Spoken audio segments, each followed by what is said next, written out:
We all have stories. Stories inspired by culture, competition, creativity. Stories show our humanity.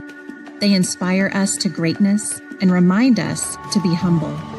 Stories connect us to our communities and the rest of the world. We are the Chutta people, and these are our stories. See and share them at togetherwe'remore.com. It's called Hollywood! Lights, camera, action! Hollywood Brown! CeeDee Lamb still running! Hits a corner! CeeDee! For the TD! People don't know what it is to be champions. Oklahoma invented it.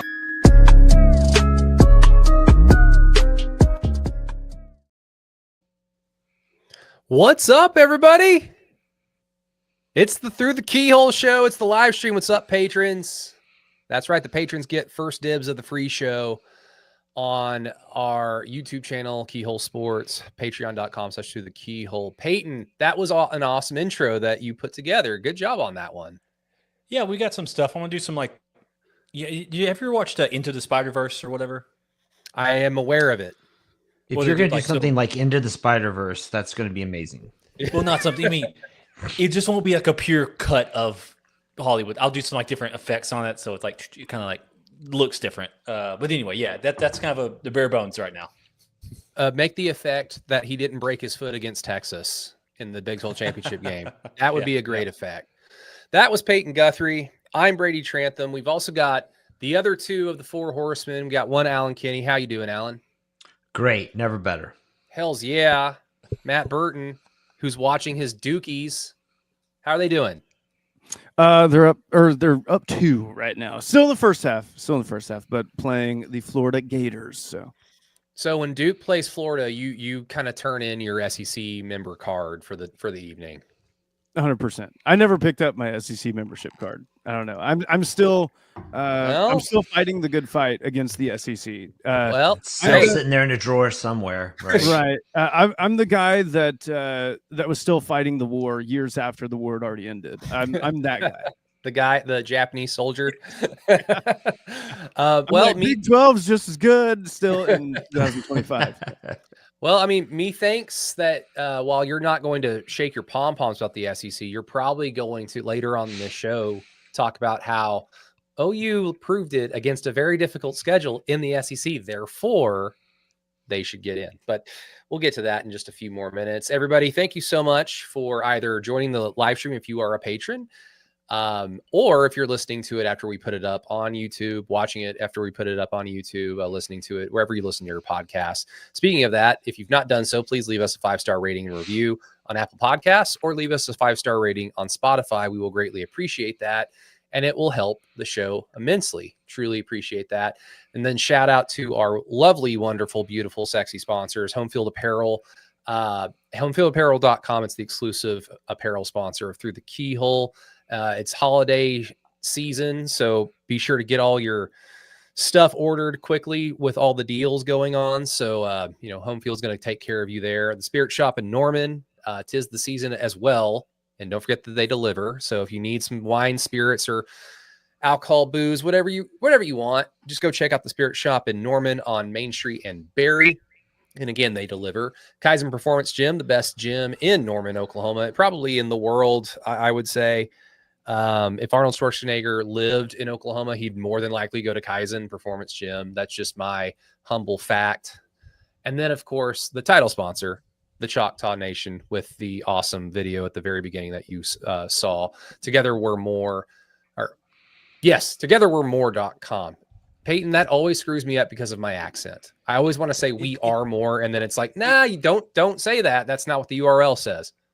It screws up everyone when we interview them or have them try to say it. No one wants to say we're more. They always want to say we are. Big Penn State fans, everybody. We are coachless. And then don't forget to follow us on Facebook, Twitter, and then Patreon, of course. Again, patreon.com/the Keyhole. Our patrons get first dibs of the show. And then keyholepod.com, where that's the free website. That's where you can find Alan Kinney's many, many writings that we look forward to every week. But gentlemen, I got kind of a little bit off the wall because in terms of the show rundown, this is not the first topic, but just to get it out of the way because the patrons watching this know this, and then of course the listeners after the fact are going to know it. OU maintained their eighth ranking in the college football playoff rankings that were just revealed, which is very good if you want OU to be playing a game in Norman, Oklahoma in a few weeks. But just wanted to get that out of the way. But also, let's put a bow completely on LSU now that we've had a few days to kind of really recover from the fact that OU won a game where John Mateer threw 3 interceptions. And they were still able to win. But Peyton, did you want to talk about something playoff bracket wise? Oh, I thought we were talking about that first. I was trying to. Oh, I mean, we can't. On that side. I mean, everything will kind of bleed together. So, okay, we'll kind of table final LSU thoughts for now. But obviously, the big thing is Alabama jumps to 9th. So obviously, if that means that the season ended today, as you can see on the stream, OU would be hosting Alabama in Norman in a few weeks. But Alabama's got a big game this Saturday against Georgia. So, Peyton, since you've got the graphic up, I'll ask you, does this essentially all but guarantee, because things happen on the final ranking day, like we know this, especially OU fans, there's always like some surprise movements on the last ranking day, which will be on this coming Sunday. But does this all but guarantee OU is going to be hosting a playoff game in the first round? And then also, do we really even care what happens with Alabama at this point, now that they're 9th? I don't think it guarantees Oklahoma is hosting a playoff game. I think it seems to guarantee Oklahoma is a playoff team, right? I think if BYU wins and a couple other things happen, OU could slip to that 9 pretty easily, in my opinion. They could get all the way up to 7, depending on how stuff. They talked a little bit about if Alabama wins, that would potentially move OU up in the rankings because that their win got better on that side because their resume would have improved. So the only chance OU has of moving down is if BYU wins and gets in, and I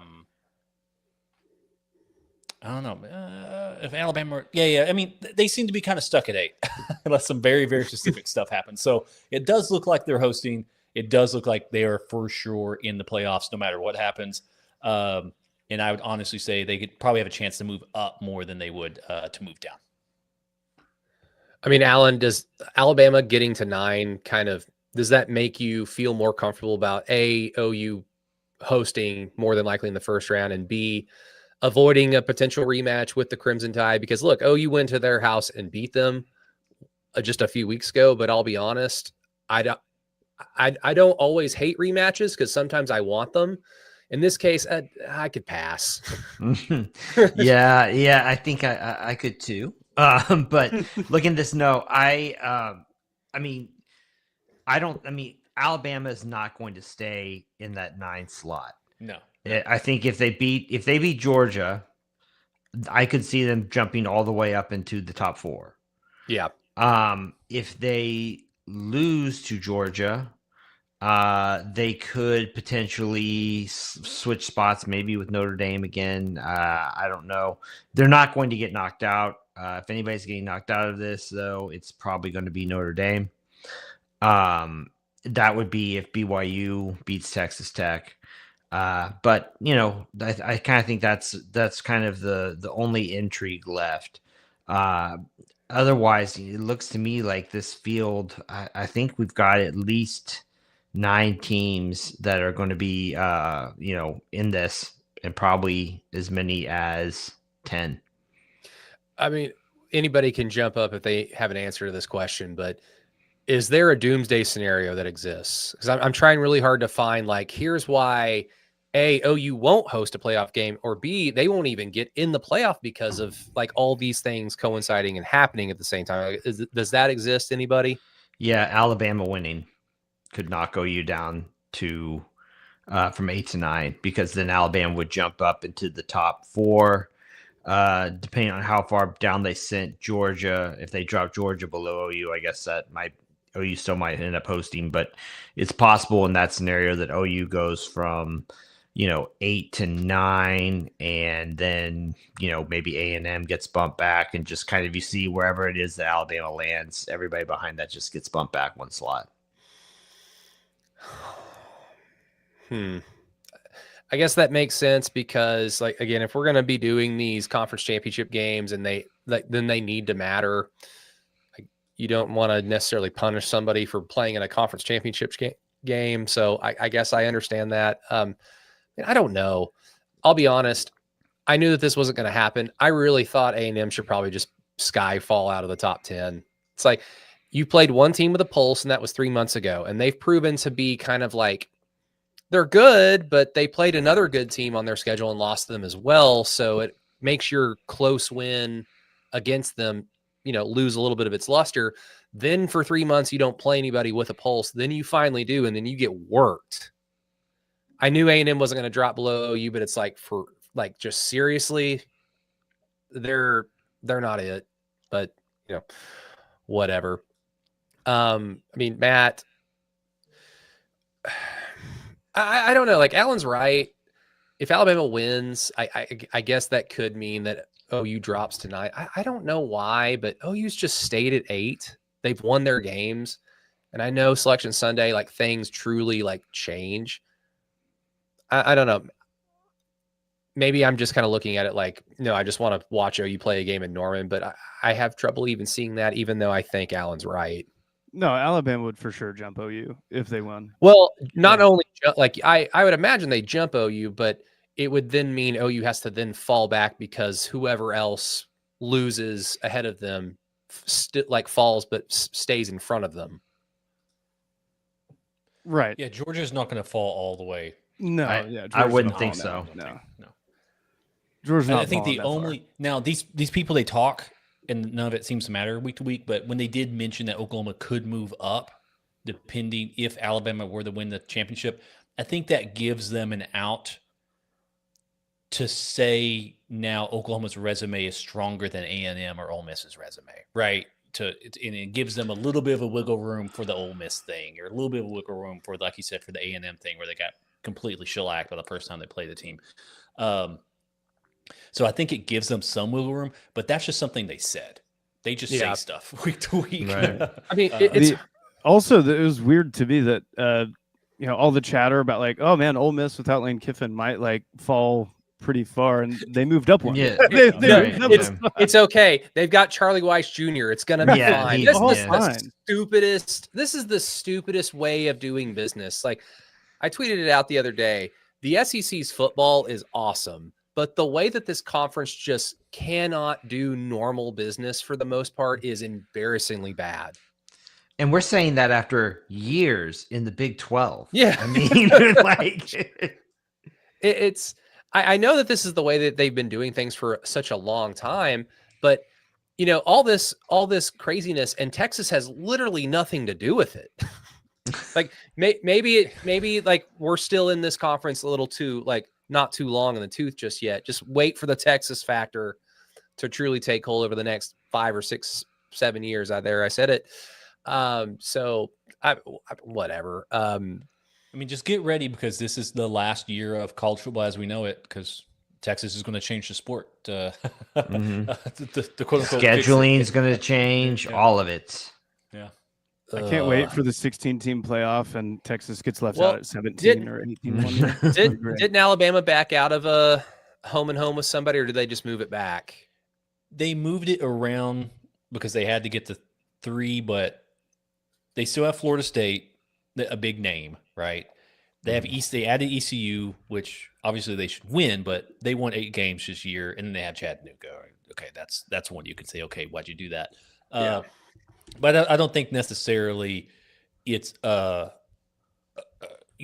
wolf like the sport's crumbling because USF got moved off their schedule until for a few years, right? I don't necessarily think that's the case. Yeah. Now, if Texas does call up Ohio State and say we're not playing next year, or Michigan and we're not playing, that will be. I think that just make them a complete laughing stock. I don't think they understand how that's really going to play. Yeah. Texas, they're just funny. They're the gift that keeps on giving. No, Alabama has Ohio State on the schedule in 27 and 28. Yeah. I mean, Yeah. the only team of the ones we're not talking about that does seem to have done that is Oklahoma. They play Michigan, then they don't play anybody for like 5 years. But to be kind of fair, didn't OU have home and homes with like Georgia and LSU? Yeah, but then they joined the They conference. did have that schedule, correct? Yeah, the LSU one was like always seemed to be in theory, like it was always getting pushed back and like, but scheduling's stupid. This whole conversation from Sark is stupid because it's like, hey, you're good enough in like. You're Texas. You've got the talent. You've got the pedigree. You've got everything. Just go win the games. And if you lose, guess what? You had your chance and you lost. That's the thing about competition. But Alan, I mean, you said it best on No Cap Recap, which you can hear on patreon.com/through the keyhole, about how Texas, instead of just trying to figure out ways to win games, they try to just manipulate things after the fact to, I guess, better suit their argument. But that's drive friendly the Texas way, I guess. Yeah, I mean, that's always been their MO. Oh, we can't, it's too hard to win on the field, even though we've got all the advantages. We need to write the rules to make sure that they favor us instead. Yeah. Always. Here, I'll ask you guys this because I'm trying to like wish cast my way into like Alabama winning the SEC, but then Georgia still like falling to 9 or something like that. But even I can't think of a reason for that to happen because Georgia's resume, even if they just lose to Alabama twice, is still better than OU because Georgia beat the 2 teams that OU lost to, and they beat one of them thoroughly. And the sad thing is the OU Ole Miss game was essentially going exactly like the Ole Miss Georgia game until Isaiah Satania fumbled the ball on the punt return. It was following the same script. And then he fumbled, and then it was all Ole Miss from there, unfortunately. But if OU doesn't host, if Alabama does win and kind of that scenario plays out, Alan, I'll start with you. What do you think is a likely destination for them in terms of going on the road in the first round? Well, I mean, they're going to try it wouldn't be Ole Miss. I think that they would probably try to avoid a rematch like we mentioned. My guess is the destination would be A&M, or I guess in this scenario, right, Alabama's beaten Georgia. Maybe it's Georgia. Yeah. And look, like that would suck because you'd lose potentially a home game. But I mean, hell, this team is proven it on the road this year. So, I mean, Peyton, do you think it'd be Georgia and A&M? Like, I mean, in terms of going on the road, is that are those the most likely scenarios? I think the most likely scenarios at this point in time when it comes to when it comes to the 7 through 10, I think it is which matchups have the most viewership, and then they will be the ones. I think these teams are pretty well all close together. Even 6 to whatever, they're all pretty close together. I think the only ones in which are kind of stuck would be the 11 and the 12 because. If Duke wins the ACC, that means you're either getting either North Texas or a Tulane when they play and a James Madison. So I think that's kind of like they're taking that ratings loss, and then we need to match up some other teams. So wait, hold on. I wasn't thinking about this. A&M and Notre Dame would be a rematch. Yeah, 7-10, right? So something has to move there too, I think, right? Yeah. Yeah. If they really do the rematch thing. That's what I was talking about last week. Things get a little wonky where Oklahoma could end up getting higher and getting a better first round opponent if they really, really try to avoid those rematches. But I mean, hell, Alabama drew 10.5 million viewers last time they played, so maybe they want the rematch. I mean, I don't know. This is just colloquial from me. Whenever people say they want to avoid rematches, to me what that means is they don't want to see the same game being played that was played within the last month of the season. So that like OU, Alabama, I don't think anybody really wants to see that because they literally played 3 or 4 weeks ago. Ole Miss is just on the border of being far enough away that it's like, okay, if that's what happens, people would be like, okay, let's see what this looks like now. when OU and Texas played in the Big 12 championship game, I mean, obviously with the landscape of the conference at the time, everybody just wanted to see OU and Texas in the Big 12 championship every single year because it's OU and Texas. It only worked out well, once during that time. But OU and Texas play the second Saturday of October. So if they play again in conference championship week or in a playoff game, it's like enough time has passed that you can still get up, like from an excitement standpoint of like, hey, like one of these teams is far different than the one that lost this game, whoever it might have been at the time. So, I mean, I don't know. I know ultimately people don't want to see rematches because they sound like crap in theory, but oh well. Any other playoff thoughts, gents? It's good to be in it. Damn right. It's good to be in it. Damn right. Instead of politicking we on get 2 extra sponsors for an extra month. Sounds great for the Keyhole podcast. We don't have to talk about OU men's basketball for that much longer, which, hey, they're up 2 against Wake Forest, I believe, at half, 37-35. So that's good. Good job, Porter Moser. I guess, guys, let's just kind of slide over to some final LSU thoughts now that we've had a few days to marinate with it. 3 turnovers by John Mateer. Still able to find ways to win, find explosive plays, or generate explosive plays when OU desperately needed them. An odd, wonky game because statistically, and of course that includes the 3 turnovers, but if you look at everything else, especially from John Mateer, it's like, wow, 300 yards passing. That's new. I wish we could see more of that. They didn't just hit on the 2 big plays. One was a tunnel screen to Burks. The other one was a bomb to Satania where he was wide open. But, the medium range game was hitting at a clip that it really hadn't hit more than once against Tennessee or once against South Carolina. Like they were really working the middle of the field, medium range shots, much better, much more efficiently than they had been. And when I say efficiently, I mean that's relative to their standard, which is below the floor. So anything working would have been an improvement. So Matt, I'll start with you. So now that you've had a chance to probably talk about it now twice on the radio with the franchise. I mean, how badly did this team, especially the running backs and probably John Mateer, need now these 3 weeks off until their next game? They needed a lot, especially running backs. Running backs for sure needed off. I mean, we kept kind of like memeing about it, but Jaden Ott actually did have to see the field. that's how battered and bruised Xavier Robinson and Torrey Blaylock were. So those guys definitely need this. I think John Mateer for sure needs this. Not only get his hand as healthy as possible, but get his mind right, man. Just get your mind off of it for a little bit. Like it's been kind of a slog for this offense the past few weeks. Just take your mind off of it and come back stronger. But yeah, I mean, as far as like final LSU game thoughts, that damn defense, man, they keep doing it. It's such a weird feeling going from the past decade of OU football till now when Isaiah Satania catches that touchdown pass and being like, oh, okay, I got all the confidence in the world that he's going to close this out.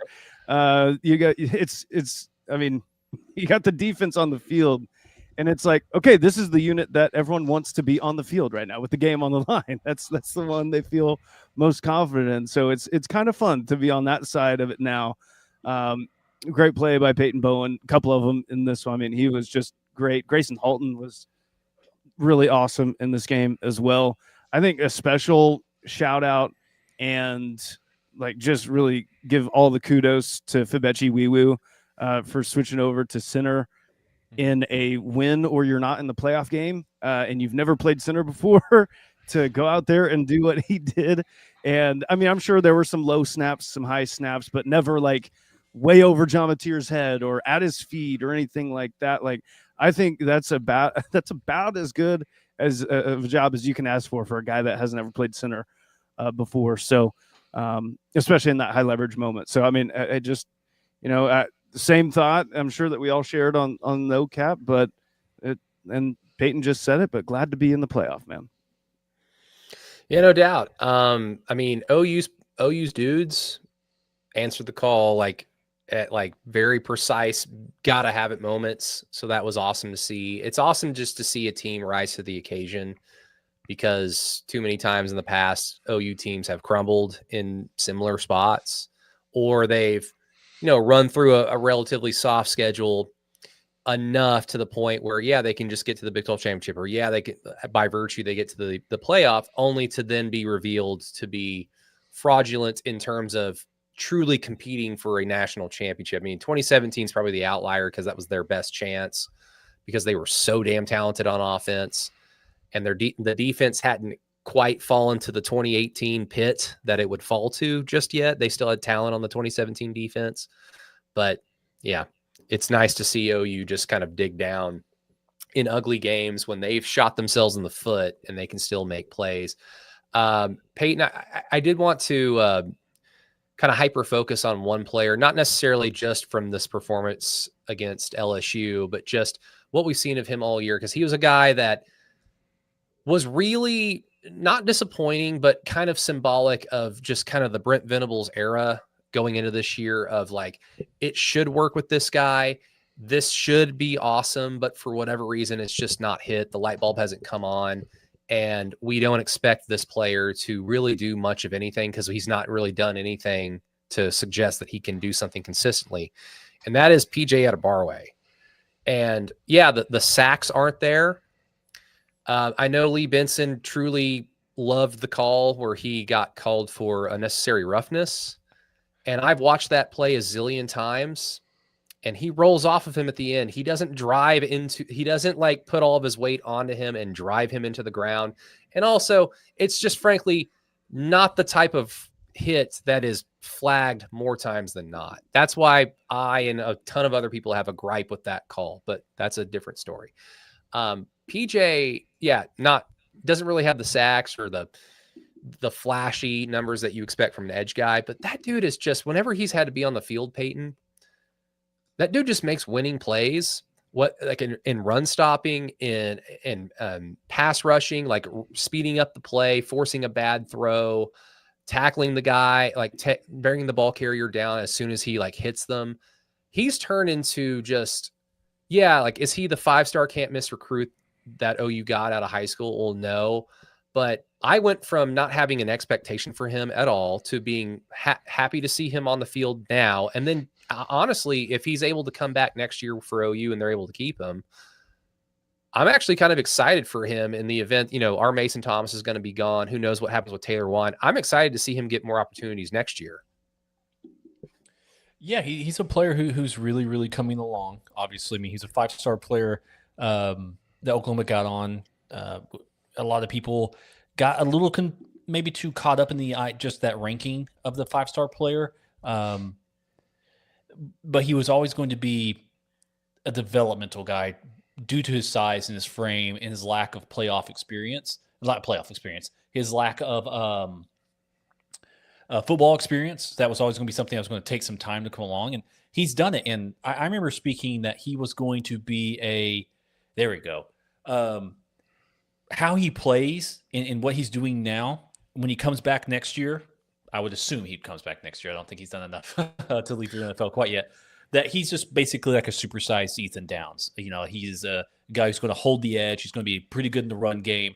Every once in a while, we'll get you a sack or a tackle for loss or something. But he's someone you have to have on the line to hold the edge, right? I mean, especially in the SEC, especially in anywhere in this, where the tables have been flipped, where Oklahoma is playing in games, in the past where they didn't have the ability to stop these defensive lines.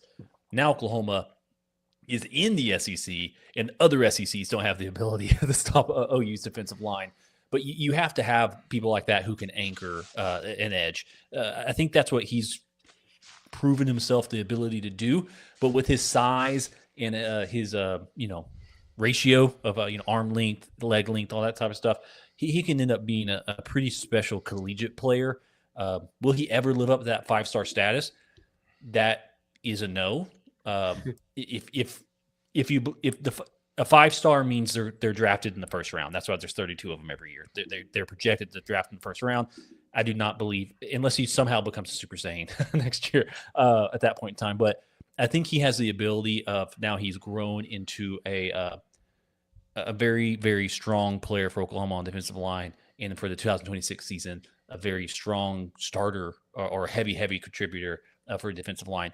He's like the inverse of like an RJ Washington, who was a 5-star who just kind of played and never did anything. This is a 5-star who has actually developed and actually become something close to what we thought he would be. But will he ever?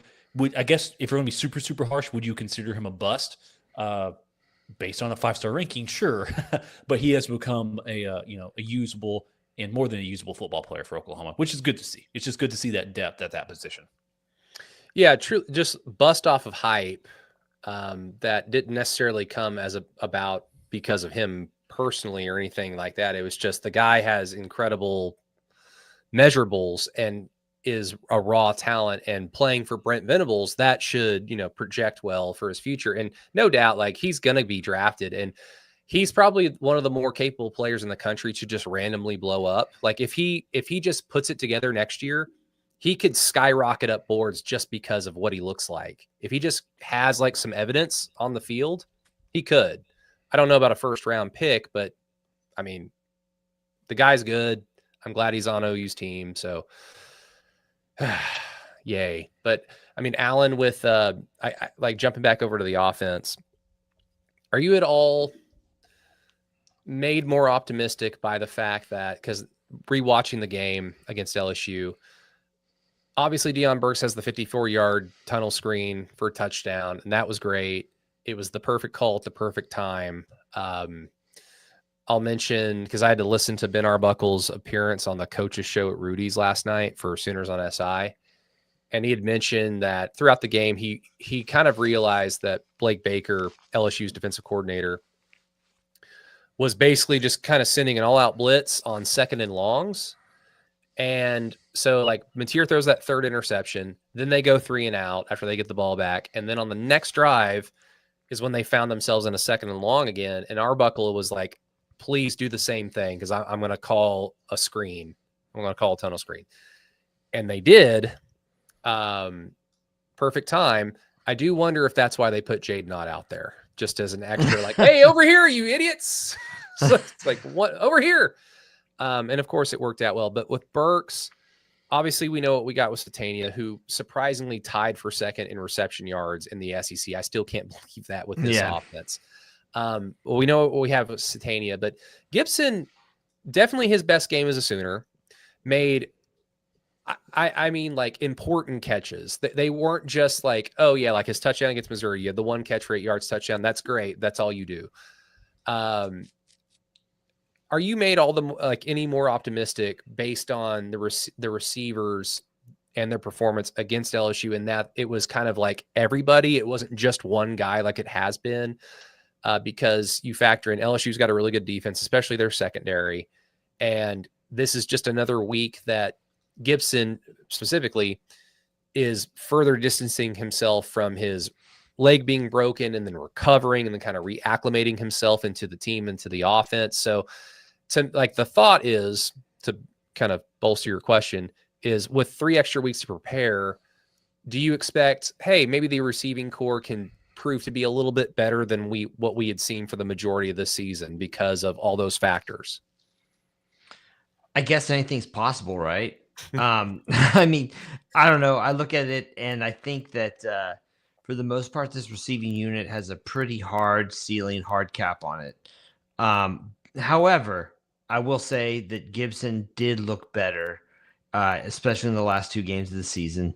They got a little something out of Jermichael Carter. It makes you wonder if they can kind of figure out in the next 3 weeks if there's anything that they can take advantage of with those two. They're bigger guys. OU hasn't really had those kinds of like physical presences in the lineup this year until they got in it, obviously.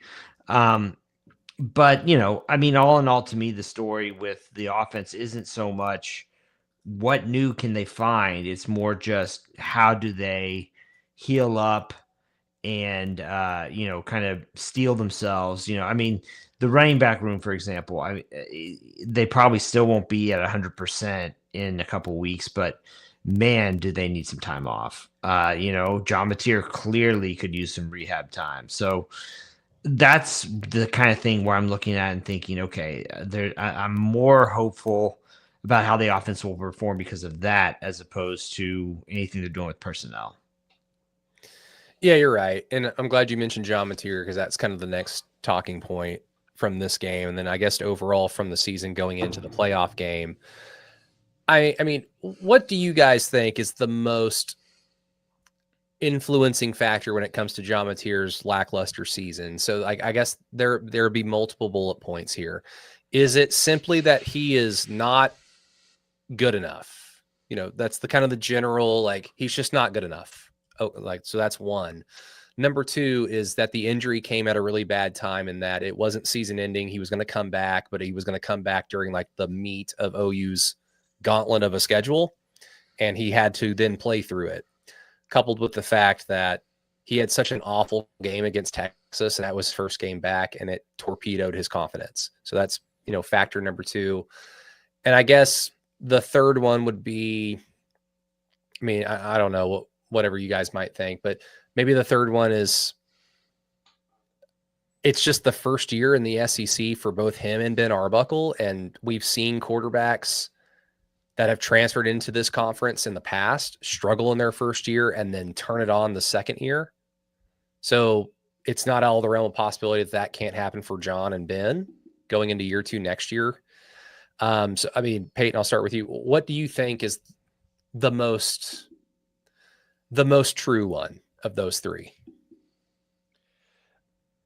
I think he's a good football player, right? I'm not going to sit there and like ring the alarm. I've seen a lot of people like who are openly calling for Oklahoma to portal in a quarterback and supplant him, as the starter coming for next year, stuff like that. And I guess I could see that if you truly just say the whole thing is bad, the whole thing's only on him, and it's not a product of look at where. It's not a product of you take baby steps before you run, and right now Oklahoma's taking baby steps, especially from where they were last year. I do think the injury has lingered with him longer than he would like to admit. I do think whatever amount of banged up he is, beyond just a thumb injury, is hampering him much more than Oklahoma would admit. Just look at his rushes per game, where that was the first 4 weeks of the season versus where they are now, right? Now, I never expected them to rush him 20 times a game like he was doing against Michigan and Auburn, but he's now going to like 5, right? I mean, it's a big, heavy drop off, and has to be a reason for that. And I've mentioned this before, where he is successful is when he has the threat to run, because then him running to the edge or scrambling does cause openings in the secondary for him to throw. I think what happened for Oklahoma fans is that he made some very cool plays, right? Heisman level, hype level plays early on, we tweeted it out ourselves, in which looked a little bit like Baker. Yep. When what we really should have realized is that this guy's Jalen Hurts. But right now, Jalen Hurts. But what happens to Jalen Hurts in college if his knees mess up and he can't run? Right. So like that, Yeah. that to me is the issue that we're seeing here for him right now. In that Ben Arbuckle, now seeing what John Mateer's been able to perform against SEC defenses with SEC level talent everywhere, Mates need to do a better job of cleaning up the picture for him. I think that happened in a weird way. I think that happened against LSU. He played pretty well. If you just removed the 3 no good, horrible passes that he threw, one of them being, I guess one of them being, the one to the 6'4" corner. I don't know if you blame. He threw the ball. But is that a Ben Arbuckle, like, okay, we have the matchup, it's 1-on-1 on the, now give your guy a chance, and he just threw the worst ball he could have out there? The other ones were just really, really bad accuracy. The ball always drifts on him up and to the right, a little bit of a bizarro JFK, but the ball always does that because how he fades and that sidearm release. So, when we're seeing OU receivers standing still and having to like lunge, to their left to catch the football, that's just going to be kind of who he is. but he can hit some guys in stride. We saw it. We saw some movement happening on that side. The ball to Sustainia was really nice. It'd be nice if Sustainia could catch it with his hands more often, because look on replay, it looked like it was a bounce up. Even though I know he catches it and scores a touchdown, I'm like, that's about to bounce off your chest. Like, please just catch it with your hands. But no, I mean, I think this is a little bit of who he is, combined with an offensive line who's not all the way there yet, combined with skill position players at wide receiver who's not quite there yet, and then combined of him being banged up. So how much of that is fixed in the next 3 weeks? Honestly, probably none of it. How much is that is fixed for next year? I think potentially a lot of it. So I don't think you're ringing an alarm for 2026. For 2025, I would tell every single OU fan to say the goal for this game is for the defense to drag the other offense so far down that they are at the same level as OU's offense. And they've been able to do that the last 4 weeks. So if they can keep doing that, Oklahoma has a chance to win. I don't think the offense is going to spring to life all of a sudden. Because if the running backs get healthy, the O-line still is young. I mean, there's just too many variables, but it is still a pretty strong market improvement from where they were last year, just from the offensive line standpoint. Yeah. I mean, Matt, what are you thinking? Yeah, I've been saying this, and again, I don't know if this is like me being hopeful, like me wish casting it, but I think it was. I forget the order of your scenarios, but I think this was the second one. I mean, he's hurt, and I think that confidence just absolutely tanked against Texas. I mean, he was even asked about it a little bit on his post game availability. Man, he was just kind of like, yeah, I've always been like that, like just not been good at handling when things aren't going well and stuff like that. And it went about as bad as it could in the Texas game. So yeah, I could see that him just also being frustrated, like, man, my hand and my knee is not where I want it to be. Like, I'm not the full player. Like, I could see that frustration boiling over. But yeah, I'm kind of with Peyton. It's on the surface for me, like, it's kind of silly being like 10-2 and they're in the playoff, and it's like, get rid of the quarterback, get rid of him, bring somebody new in for this. So like on the surface of that, it is pretty silly. Seize him when you break it down. Yes, but no, I think for me, there are times though where I'm like, man, you've been in this offense for 3 years. And this is, this is what it's like. So, you suck. Right, yeah, no, I'm not saying that, but it's just like there are times where that happens. You're like, damn, I wish that could be a little bit better, and feels like that should be something you should know by now. But no, we also kind of talked a little bit about this on the no cap, or it was either the no cap or yesterday when we were talking Brady, but. I don't know. It would feel very cutthroat to get rid of John Mateer in a year that you just went to the playoff. Like it'd feel very cutthroat, and I don't think that Brent has that in him to do that. And also, he loves John. Right, absolutely, and also you hired Ben Arbuckle, and John Mateer is his guy. Like, so yeah. That's just. I think that is wishful thinking and fans being fans, right? Just like, get someone new in. I'm tired of watching all these interceptions, which I totally get, but they're not getting rid of John Mateer. I think everyone not going to tell you how to fan, but maybe look at it how I am. Just be like, hey, give him a healthy offseason, a full offseason with this, maybe portal a wide receiver or two, like, or something like that, and then see what it looks like next year with the defense still being awesome. I mean, Alan, real quick. I think if you think about it, I think too, if you think about it too, of reframing it, I was talking about reframing him from a Baker to a Jalen Hurts. Maybe also in your mind think this is like a Dylan Gabriel-esque 2-year stopgap until we get the high school recruit in, until all that sort of stuff on that side of it. Because Oklahoma had no answer, for this year unless they got him. So I mean, there's a little bit of like. Steadying the ship to a certain degree with him, as opposed to being Heisman winner QB who wins national championship at OU. Yeah, I mean, yeah, you're right. I mean, when you bring in an offensive coordinator who has a set in stone quarterback, that's kind of the consensus view of that's where you're going to go. I mean, Alan, do you kind of agree with Peyton and Matt for the most part with this? Because I wanted to pivot to a more specific question for you. Yeah, I think so. To me, what I saw this year was his inability or OU's hesitance to let him run to the same degree that you got at Wazoo. That probably impacted his play in a lot of different ways, more than could be expected. Yeah, and so to me, what that leads to is, like Peyton said, like you can fix a good portion of all these problems in the offseason. You're not going to fix it in these next 3 weeks. You can clean some stuff up and give yourself a better chance offensively in 3 weeks. But you're not going to fix like him throwing off of his back foot over the middle of the field, him making boneheaded decisions. You're not going to fix that. But in the offseason, maybe. And then, of course, just kind of getting the refresh of, okay, that last season is behind you. You're going to be healthy, hopefully, God willing, knock on wood. It's a brand new season. You're now accustomed to this conference, so you know what to expect.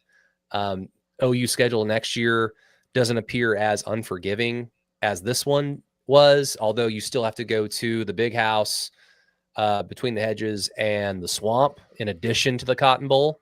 And we've seen OU players, OU quarterbacks, OU players have awful first OU Texas games, then rebound and have awesome ones. So with all that being said, what this kind of all speaks to me is you can win with John Mateer because, like Peyton said, he's a good football player. And Ben Arbuckle even said that. And I hope the next time Ryan and Hoover and all them at Sooners on SI have availability with Ben, they ask him this question, because he said that a handful of times this season, that he thinks that John is a football player first before being a quarterback.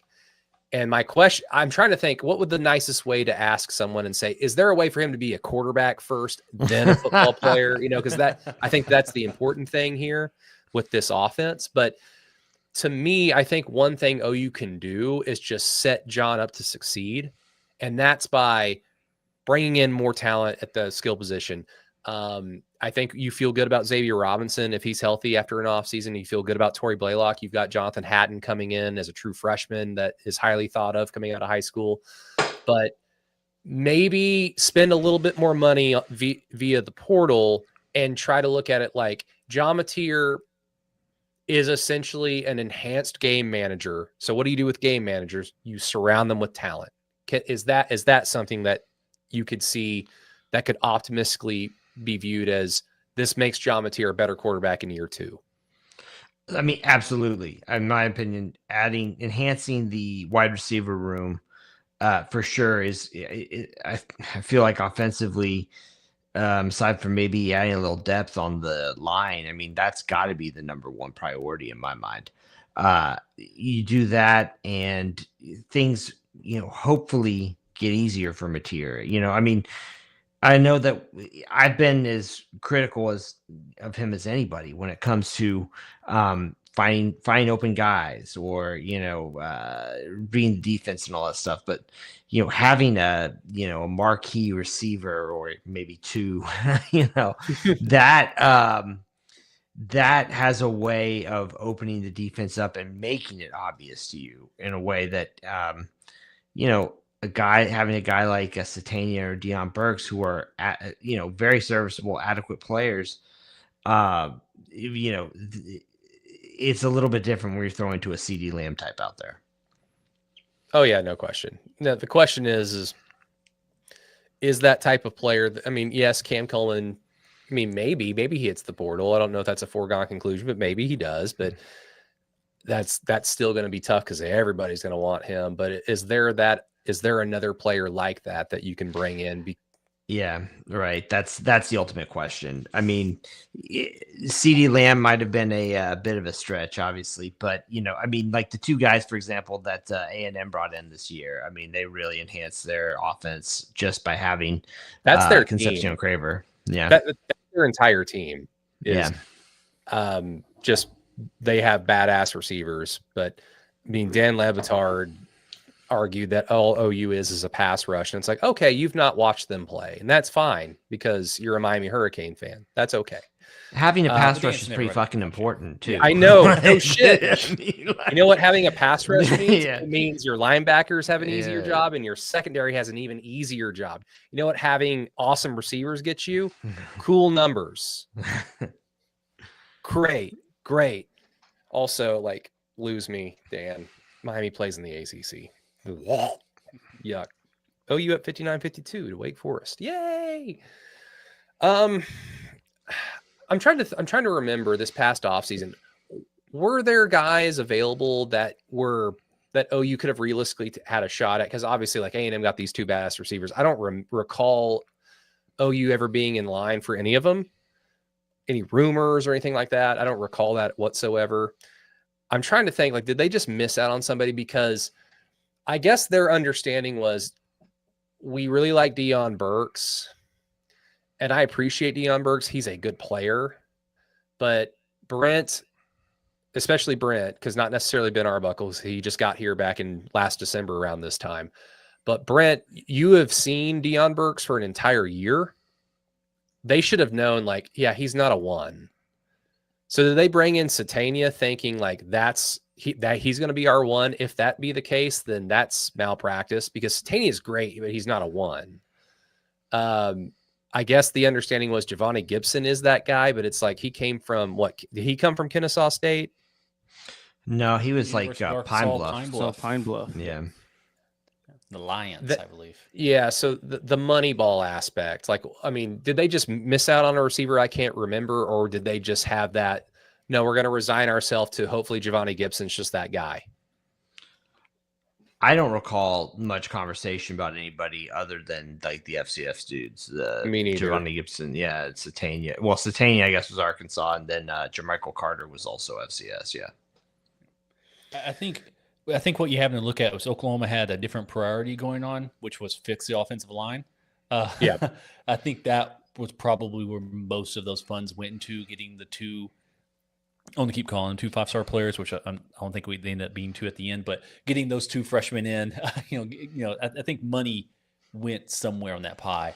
Retention generally doesn't cost as much as, acquisition. So I think this year they will retain those players, and maybe there's something left over for the wide receiver spot. I think there's a really interesting FCS running back from Southern Utah. I would really love for Oklahoma to grab, and that could potentially help out with the passing game as well. When you're running the ball for 150 yards a game, 100, things clear up for everybody if they now all of a sudden have to put 7 in the box instead of 6. They also had to pay for a quarterback too. So Yeah. That's also true. A lot of money came to the quarterback. Yeah. Man, Scoop brought this up on a podcast. I can't remember if it was just their week one or their post game pod, but I can't remember who said it. But one of them said Mateer might stand to make more money in the portal than he would coming back to OU, and I'm like, that's an interesting thought. Yeah, that part I can't. I'm not sure about that. I do remember them also saying though that like Mateer was below R. Mason Thomas on the pay schedule. Which I was kind of surprised by, just because, I mean, it's a quarterback. You had to go get him in the portal, but that says something, I guess. Yeah, I mean, R. Mason Thomas makes sense. It's a Brent Venables team. He's one of the premier pass rushers in the entire country. I've also seen like people like basically say with like their chest out with the utmost confidence that this was true, that Ohio State tampered to try to get Jaden Jackson. So I'd imagine that he probably demanded a pretty penny to be retained by OU. We remember the David Stone saga. So, I mean, John Mateer is probably in the top 5, 6. I'm not going to say it. The top 5, 6, or 8 in terms of the pay scale. But I mean, it's an interesting thought, like, because I could easily see someone saying like, oh, it'll work for us, so we need you, John Mateer. So here's all this money, more than what OU would, pay you. Because let's just say that John Mateer made $1 million this year. My man, you're going to have to take a little bit of pay cut. Especially if you kind of pretty it up by saying, like, if you take this pay cut, we can go get X, Y, and Z to make your job easier. I mean, that would be the going philosophy, right? I don't know what appeals to Mateer. You know what I mean? Like, Yeah. I think the one thing about him going into the portal and making more money would be, in that case, if OU is going to upgrade, then in theory they would have to pay even more than whatever it is that Mateer is going to get. You know what I mean? Like, Yeah. so it's kind of, yeah. I have no opinion on Bo Bentley. I'm glad he's committed to OU. He's from Salina, right? Does anybody remember Salina? Like I've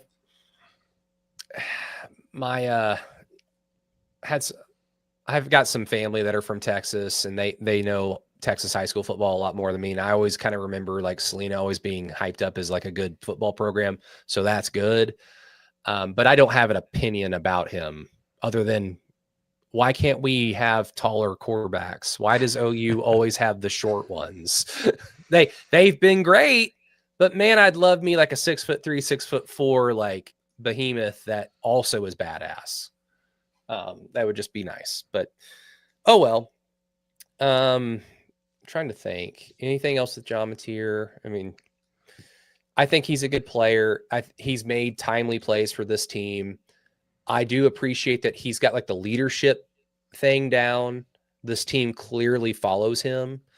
Arbuckle also did mention last night at the coach's show that after he threw that third pick, he walked to the sideline. He was clearly upset, but he does a good job of not like letting it like really like bother him. He still maintains his composure for the most part. And like the broadcast kind of showed him a few times, and he looked pissed off. Like he looked like I wanted a quarterback to look in that situation, pissed off and ready to get back on the field. Only he didn't go 3 and out. But Arbuckle mentioned that Kip Lewis kind of like went up to him and they were talking, and it wasn't like Kip going, "Stop fucking up, stop screwing up for us." It was just kind of like a good back and forth between two teammates who respect each other. So he clearly has the respect of the team. So I appreciate all that stuff. So they definitely have something to work with. I tend to think that he has something still to him, and maybe he can make it work for a playoff game or two. But I would just kind of expect, he's going to be the quarterback next year, and that doesn't really disappoint me. I'd be excited to see him in year 2 in the SEC, year 2 with OU, and just be healthier. So that would be my thing. This is kind of related to John, but this is from a patron of ours who typically or always, whenever he does, he just doesn't always message us. But when Jeremy does message us, we typically talk about it on the show.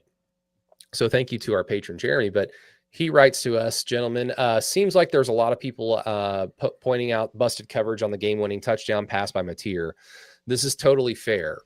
I'm not a big tape grinder, but I feel like I've heard from you guys and other OU media types mentioning wide open receivers being out there on various plays all season while Mateer's eyes lock in on a particular read on the other side of the field. So basically, a lot of times he's just missed guys wide open on the other side of the field. On the Satania touchdown against LSU, you can see Mateer staring down the sideline route before zeroing in on Satania. No idea if he's looking down the defense or moving on to a secondary read. But either way, I think it's a nice sign of improvement for Mateer going forward. What do you guys think? Or then he also writes, I guess the counterpoint would be a blind squirrel finds a nut. So, I mean, Peyton, did you look at the all-22 on that one? No, not yet. I mean, it is set up to a certain way to where, that was schemed up pretty well, but regardless of it being schemed up pretty well based on tendencies, it was just a massive bust of a coverage as well. Massive, yeah. So one, he did seem like they were going to, he was going to cover one and they were covering that field side, but someone had to drop and they didn't. So I'm not for sure exactly how they're going to handle that. My assumption is that slot receiver was supposed to drop all the way back. But the slot defender was supposed to drop, but I'm not entirely for sure for that play call. But yeah, that was a bust, but he sees it and he hits it, right? They've done a couple plays like that where they set some stuff up where the slot guy goes out after he set up kind of like a screen or something, but they just caught him in some movement, and it seems like a miscommunication, and they were able to take Yeah. advantage. Yeah, if that slot corner, I guess, drops back with Satania, I would imagine I Mateer would still still tries to take that shot. I would Yeah. still take the shot, but then Mhm. you're depending on Mateer to hit Satania in stride. Which has he hit a deep? Did he ever hit a deep ball this year of somebody in stride with coverage? Yeah, he hit I think he's Satania hit on one. one. He's hit one of I Satania think the before. Ole Miss game. Yeah, down the sideline. Yeah, that's right. That's right. Yeah. Well, that wasn't a touchdown. I mean, it was a deep ball, but it wasn't a touchdown. It was probably his best thrown ball downfield all season. Yeah. And it was the second play of the game. And I just remember thinking, oh, they're cooking today. Nope. Unfortunately. Yeah, let's save the Discord discussion for next week, because that can be like 20 minutes by itself. And we've got nothing but time now until the playoffs, because OU's a playoff team, whereas Texas isn't, and that's a shame. I guess moving over to college football, I've got all the new coaches and their new schools listed on the show doc, guys, but I think like probably the biggest story that isn't Lane Kiffin, and we can talk about him in a little bit. I think the biggest story is, as I kind of defended James Franklin, or I kind of defended Penn State firing James Franklin. I laid out kind of their historicalness of their program as to like, yeah, they've got standards and this guy has not met them whatsoever. And he's got talent and he's got every resource available to him, and he still can't beat the teams that truly mean that you're competing for a championship ever. So I understand why they fired him, and I kind of agree with it. But it now seems like, Alan, I'll start with you. It now seems like Penn State probably should have sat this year out and just kept James Franklin, because now, what's the BYU coach's name? Oh, Kalani Sitake, yeah. Sitake is staying at BYU. And Penn State is still coachless at this point. So, yikes. Yeah, I mean, I kept hearing, we're reading, oh, Penn State's going to take a big swing. I didn't think for a million years that would mean Kalani Sitake, but it that was it. That was their rabbit out of the hat, I guess. I mean, I don't know. Look, I think that Franklin, I think he's a good coach. I think he did well enough there. I can also understand though why they wanted to move on. So I in that sense, I guess I can't blame him. I mean, he was there for a long time and didn't really make it. Just didn't it wasn't getting better, if that makes sense. So I can understand why they want to move on. I don't know, man. There are a lot of good coaches out there. Like, whatever it is. I mean, I'm kind of surprised. Like, for example, they didn't go after like Bob Chesney or something like that. But he took is he the one who took the UCLA job? Yeah, but when you would think though that if Penn State had come after him, that seems like their wheelhouse recruiting wise, right? Like I'm sure they try to go after the kids from the Northeast, but then Virginia is probably like their second biggest recruiting head, right? Yeah, right. So you're with Penn State. I mean, you're talking about Maryland, Pennsylvania, Virginia, North Carolina, maybe Jersey, and I mean he's all over there. Never coached out west. Yeah, it kind of makes me think like the Big Ten. It's such a weird conference because obviously, like, look, OU's in the SEC, but even if OU was in the Big 12, like, we would all recognize that the SEC is clearly the best football conference in the country. Like, very clearly, the brand of football is better. The talent is there. The Big Ten is like Ohio State, clearly the best team. Resources, talent, recruiting, like every factor you could think of, Ohio State is that team. And then Oregon has the advantage of they're a Big Ten team, but they're on the West Coast and they've got all that money and they've got a track record with Dan Lanning and the NIL money that they have.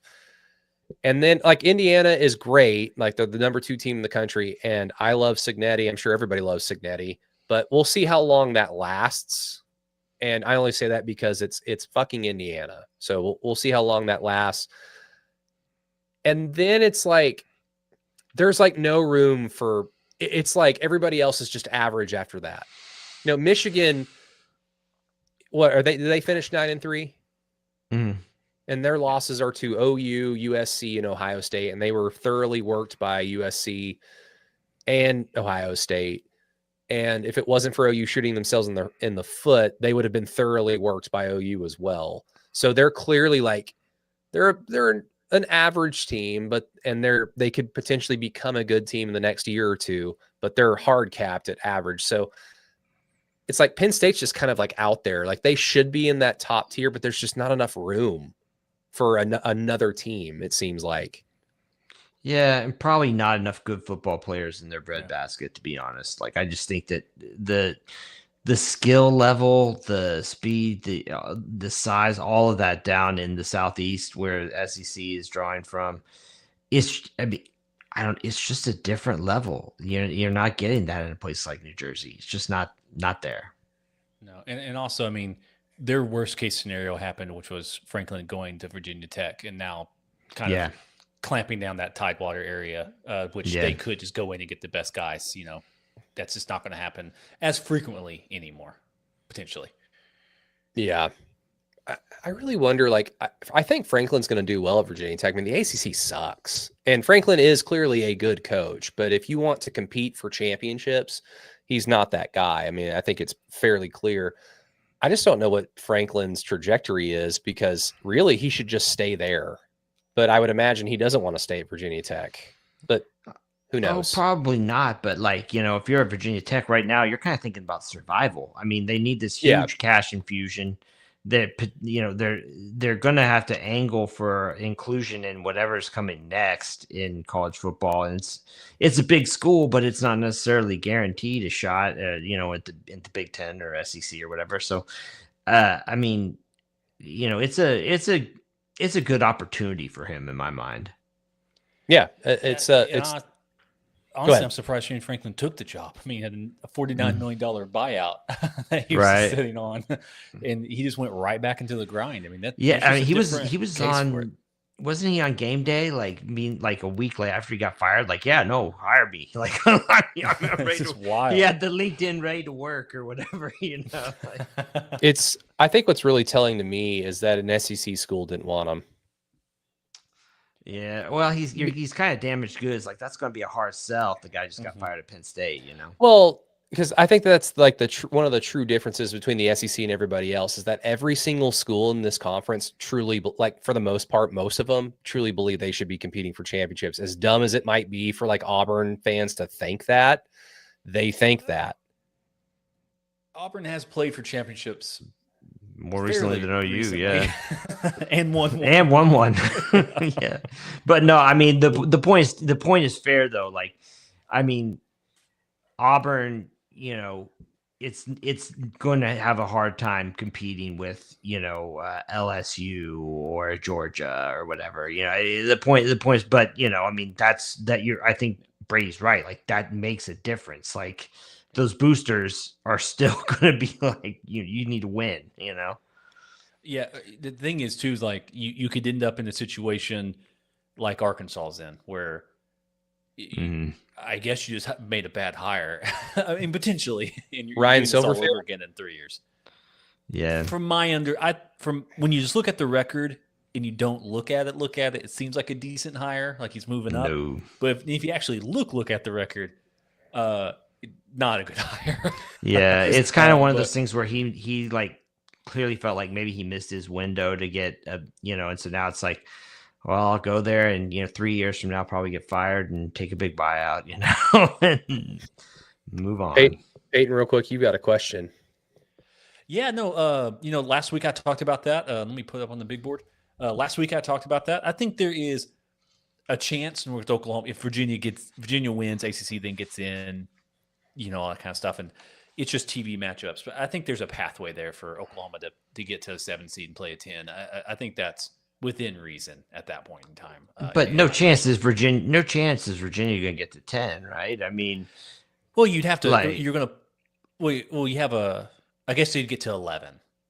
Yeah, I mean, I don't see them getting Just JMU above or Notre whatever. Dame or whatever. Yeah, I mean, it'll be Tulane or North Texas, I'm sure, from the American. And then if Duke wins, I think that's the real where it could get interesting. I mean, the idea of putting JMU in, it probably sounds pretty good compared to having Duke in there.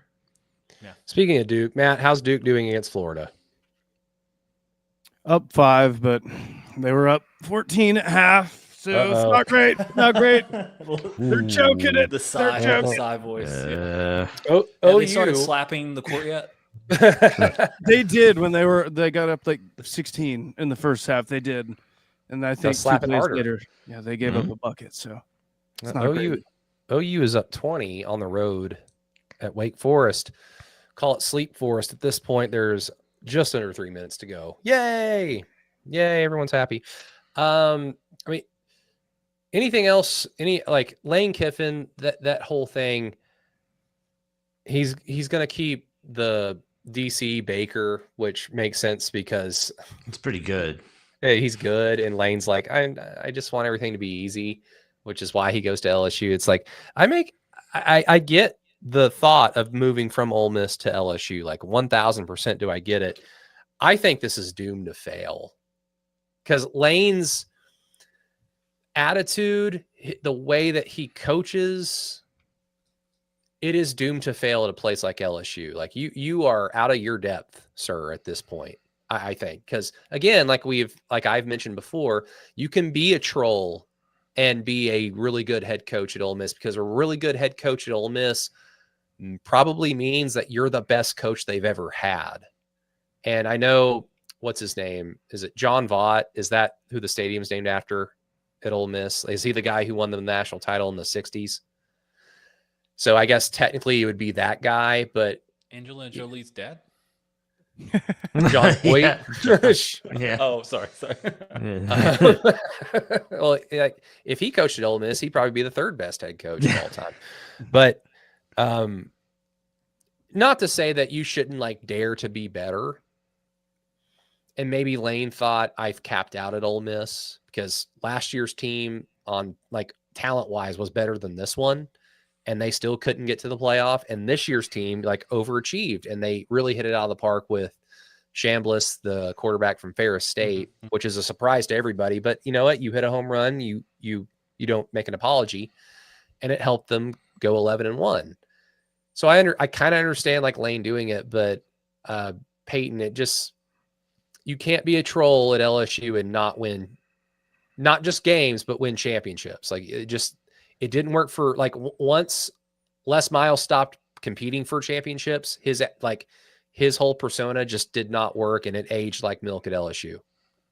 It took a while for it to age like milk. Because he won that game. Was it Florida? Yeah. Where they were going to fire him, and then they won the game randomly, and then they're like, never mind. Yeah. And then later on, Mac did the same thing. They're like, no, Mac, you still got to go. Yeah. No, I think there's some interesting stuff when it comes down to that. I think he's cutthroat enough to win at LSU, but so was Brian Kelly. But I think Lane's good enough to win a national championship at LSU. You have to kind of go way down the ladder to find a bad enough coach to not be good enough to win a national championship at LSU with the amount of talent they can bring in. LSU's floor is much, much higher than Ole Miss's because you say who wants to sign here, and then you have a top 10 class, and then you maybe portal in some guys. So it's just a lot easier. My only issue with this entire process is that you had two guys on TV car washing Lane Kiffin the entire time. One of them being the great Nick Saban, who then is on record or reported or via Lane saying he's the reason I went to LSU, while being on TV being like, man, I wish they would let him coach. Who knows what he's going to do? I mean, it seems like they just have to start stepping off the stage or something. I can't talk about. I mean, I don't know. It just feels strange, especially the moment it was announced. Everything everyone said was going to happen happened. And now it's like, oh, you were negotiating for terrorists this entire time. No wonder it felt like you were saying all these things. So that's kind of the weird thing on that. And it's just something that I don't know. I understand football is now all it is entertainment. All sport is entertainment now. Before it was about like the competition to get young men ready for the army or whatever. And now, but now it's just TV show, right? It's just a TV show. So, Son, you're going to Korea. It just doesn't matter. Yeah, right. It just doesn't matter on that side of it. It's purely just a TV show. So, I guess we're always going to have this drama and who's talking to who and all that type of stuff. It's something that really turns me off about consuming the product, to be honest with you. I watch Mom Talk with the wife. I mean, I get all the drama enough from that. The Secret Wives of the Mormon Wives. Big shout out to them if they want to sponsor us. I guess if BYU makes it to the playoff, we can talk to them. But I'm not too, I don't want to watch college football to get drama like that. And all that That's kind what of the stuff. NBA is for. Am I going? Yeah, that's what the NBA is for. That said, am I going to tune in to Orange Blood in their next live stream and watch Ketch like melt like a candle? Yeah, 100%. Yeah, but that's petty. That's different. pettiness. That's different. Man. That's pettiness. They're a rival. We enjoy their frustration. And the dread. way that the Lane Kiffin thing like hijacked all of Saturday, it felt like, was just so over the top. He's not Bear Bryant, man. Like, just the way like these schools just have some dignity, man. Like, seriously, like they're twerking for him. Yeah, right. Like, did you listen to your boy Bomani's latest podcast about not this? yet. Mm-mm. So he brought up the point, and I agree with it, because the spot truly hasn't really been filled just yet. Maybe if Ohio State wins another title this year, it surprisingly becomes Ryan Day. Yeah. But there isn't a Nick Saban, Urban Meyer, even Dabo Sweeney tier, just because of the results of him getting the championships. There isn't that elite tier of coach right now. Yeah. Like it's an absolute vacuum where someone like Lane Kiffin can demand this much attention and demand this much like influence, because there isn't a Nick Saban out there to just kind of like, no. Lane Kiffin's a good coach, but this is like the championship standard, and he is not that. Yeah. What did Bomani say about Kirby Smart? Yeah. If he's not head and shoulders above everybody. But Bomani's kind of like, he's in the camp of, he doesn't like when teams essentially try, like they win games as a result of, we're just tougher than you. Because he I guess most people think that that's just kind of corny, but it's like, everyone knows it's right. Like when Georgia beats Texas, Georgia's just tougher than they are, because it's Texas. It's also because they are widely more talented than almost everyone else they play. Well, in response to Kirby Smart bringing in all that talent. And why are those players the most talented? Probably because they're just physically more tough, physically more gifted than other players. Isn't Kirby Smart's always going to be seen as kind of like doofus? And the haircut doesn't help, right? But like he's like diet or junior Nick Saban, I mean, I think that's always going to be like kind of his persona, that he came from that tree, and he kind of brought the Saban model to Georgia, but he's emulating the old master, Hell, they tried to do it with Sark. The new Bama, yeah. I guess Lanning's also getting some similar thing where it's like you're just copying and pasting the Georgia thing. Yeah, I guess I could see that. And I think also to Brady's point, being defensive minded, being defensive coordinator, you got to win like 9 championships before someone's like, okay, he's good, I guess, on that side of it. So yeah, I get from like a storytelling standpoint, like if you're in the media, if you're a broadcaster, it's boring to just say Georgia's better because they've got better players. Like that's boring. But if a team like Texas wins it, it's because of strategy and like utilizing the talent in the best way. And you can spend 30 minutes or an hour talking about it instead of just this defensive tackle kicks his ass. That's why people don't like talking about Oklahoma. David Stone kicked his ass there. That's Now, boring. talking about defensive coordinator, and I'm honestly surprised you didn't kick this segment off with this. Did you hear who John Summerall said he would like to model himself after?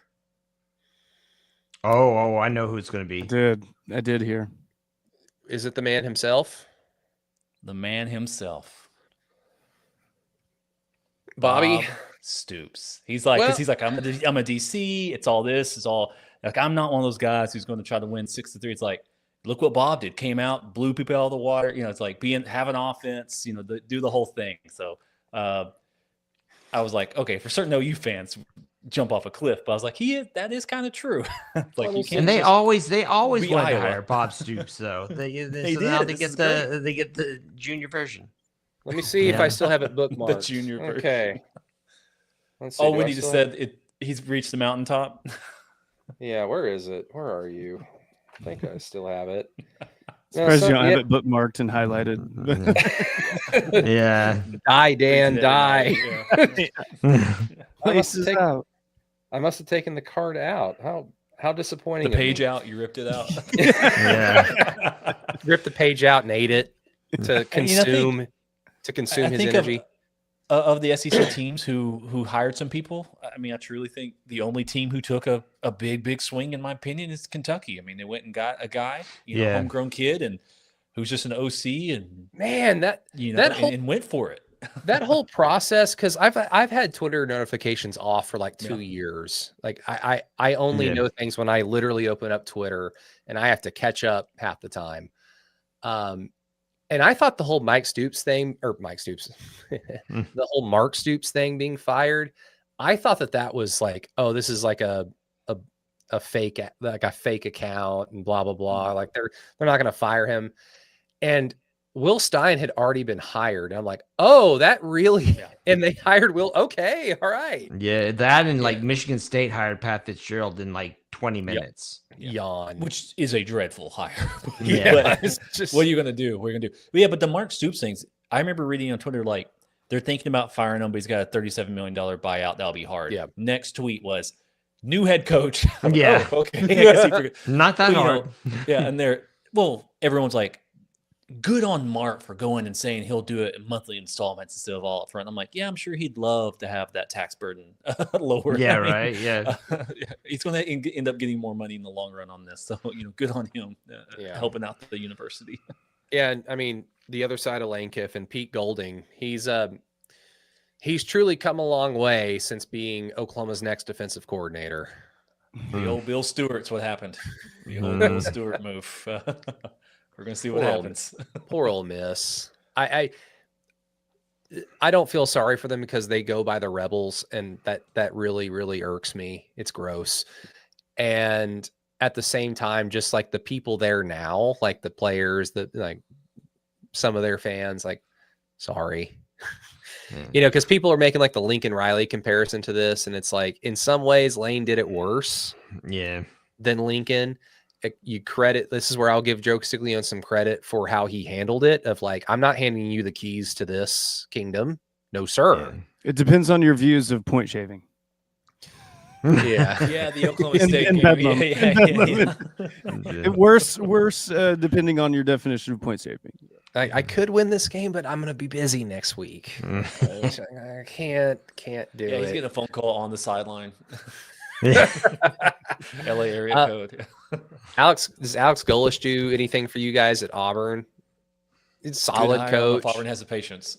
Yeah, I mean, I'm in on him because he punked Tom Herman that one time. So that's he did, right? Yeah, absolutely. Little Boyd him. Yeah. Is South Brady, Florida? Go check out his history. I think you'll end up liking him. Yeah. Mother Comrade. Russia. I was gonna say Comrade Comrade Golesh. Golesh. Yeah. Is it because I'm a communist? No, I think for some reason I see you as like a Cold War fan because I think he's like I read some profile. They're like at age 5, the tanks rolled into the Red Square. He was there and he was it's pretty tough. Oh, is this the part where, because I like World War II and Cold War history, I'm actually like a bleeding heart cultist for a particular political party? It's like, no, I just like history, I promise. I thought that was all meme stuff just because he has a I guess Golish is a Russian name. I don't know Russian enough to I think it's Ukrainian. Ukrainian. Okay, so Slavic. This is the last live stream it's ever seen. No. Unless it ends in Vich, I don't identify a name and say, yeah, that's Slavic. So cool. Wonder if his real name's Alexei. Like Alexei Golish. Like, that'd be pretty sweet. Yeah.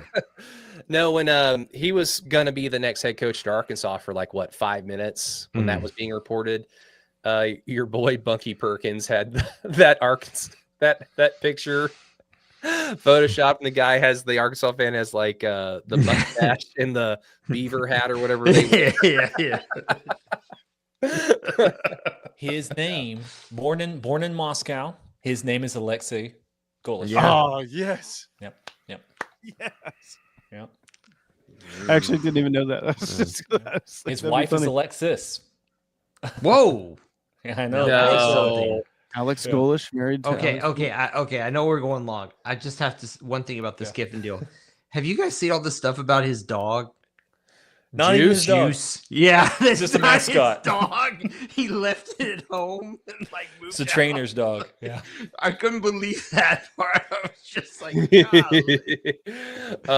no, Why? Alan, and I mean, you guys go listen to Bo's latest podcast because they go into some detail about apparently there's a handful of hot yoga, and remember, hot yoga is a thing. I'm not saying Yes, teachers yes. are hot, but yes. and I'm sure that they're beautiful. Let's be real. But there's apparently a handful of hot yoga teachers from Oxford that are coming out on social media or on TikTok and essentially revealing what Lane Kiffin was like in class. And it wasn't, he wasn't there professionally. That shouldn't apparently, allegedly. I'm not going to get into this. No, Go look at it your own. That's where I guess we will call it a show from now until next time. I guess from this point on, guys, Patreon content will be as it appears. Peyton, is there anything on the schedule for you right now? For me right now, no. I'm actually going to reach out to the guy who's been tweeting out the Oklahoma historical data just to see if wrap up this regular season for a Patreon, and then once we get the playoff announcement, potentially, I guess that's his name. Okay. He's the one who's been tweeting out the defensive stop rates or whatever. I think it'd be kind of do a wrap up on the season, and then once we get a playoff opponent, I'll have a lot of people coming in from that team to kind of talk about that team and kind of moving forward. Oh God, does that mean Notre Dame? Seems to be Notre Dame. Well, maybe, but yeah, probably some Notre Dame stuff coming up. And we can ask one of our sponsors if we can't find a Notre Dame guest. We can ask one of our sponsors because he's Catholic. It's hey, you can work here. Yeah, you just what do we know? What do you know? No, but we'll have more content for the patrons, of course, but it'll just be a little bit more chaotic in terms of the timing and the scheduling. But as soon as we find out what's going on, we'll let you know. But for all the free listeners out there, just another reminder, if you want to listen and watch the show when we're recording it, go check out patreon.com/thekeyhole. Our patrons get first dibs to the show. But of course, we're not forcing you at water gunpoint to do so. So you can always just check us out on Keyhole Sports on YouTube, because we'll put it up video format. Then, of course, on podcast apps, wherever you listen to podcasts, it'll be there just like normal. But thank you to everybody who joined the stream. Thank you to everybody who asked questions, made comments. We appreciate that. But for Alan Kinney, Peyton Guthrie, Matt Burton, and myself, Brady Trantham, everybody, thank you so much for listening and watching Through the Keyhole. Until next time, boomer! Set up.